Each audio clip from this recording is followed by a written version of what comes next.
नमस्ते साथीहरू। आज म तपाईलाई ग्रीकको एउटा कथा सुनाउँछु है। कथाको शीर्षक रहेको छ पेन्डोराको जादुई बाकस। धेरै समय अघिको कुरा हो। एउटा सुन्दर संसार थियो जहाँ मानिसहरू हाँस्दै खेल्दै रमाइलो गर्दै बस्थे। त्यहाँ जिउस नाम गरेका देवताहरूका राजा थिए। एक दिन जिउस मानिसहरूसँग रिसाए किनभने प्रोमिथियस जो मानिसहरूको साथी थियो उसले मानिसहरूलाई आगो दिएको थियो। जिउसले सोचे म मानिसहरूलाई पाठ सिकाउँछु। जिउसले मानिसहरूलाई सजाय दिन एउटा चाल रचे।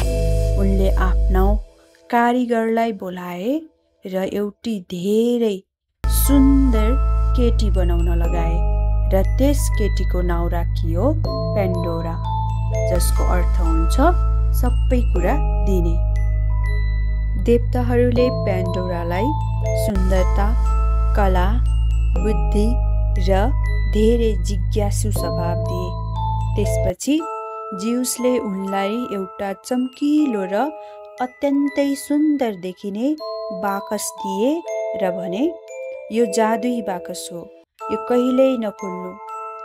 त्यो बाकस बाहिरबाट त साह्रै राम्रो थियो, तर भित्र संसारका सबै खराब कुरा र दुःखहरू लुकेका थिए।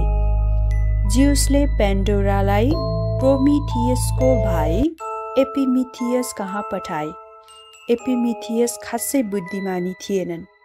प्रोमिथियसले उसलाई देवताहरूको कुनै पनि उपहार नलिन सुझाव दिएका थिए, तर पेन्डोराको सुन्दरताले उसलाई मोहित बनायो।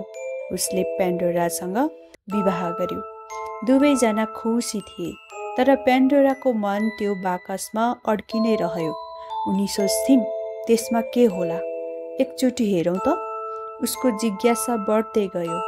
उनले आफूलाई सम्झाउने कोसिस गरिन् कि जिउसहरूको आदेश मान्नुपर्छ, तर एक दिन उनले मन थाम्नै सकेनन्। त्यसैले जब कोही थिएनन्, पेन्डोराले बाकस खोलिन्। ओहो, त्यहाँबाट त धेरै खराब कुराहरू निस्किए, जस्तै रोग, रिस, डाहा र थुप्रै सङ्कटहरू पनि। ती सबै खराब चिजहरू हावामा उडेर संसारभरि फैलिए। पेन्डोरा डराइन् र छिट्टै बाकस बन्द गरिन्। तर त्यति बेलासम्म एउटा कुरा मात्र त्यो बाकसभित्र थियो, त्यो हो आशा। यो आशा मानिसहरूका लागि अन्तिम उपहार थियो।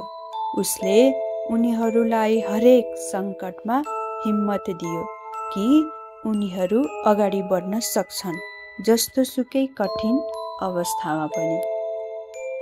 त्यसपछि संसारमा सङ्कटहरू त आए, तर आशाले मानिसहरूलाई हौसला दियो। उनीहरूले बुझे कि कठिन समयमा पनि आशा छोड्नु हुँदैन।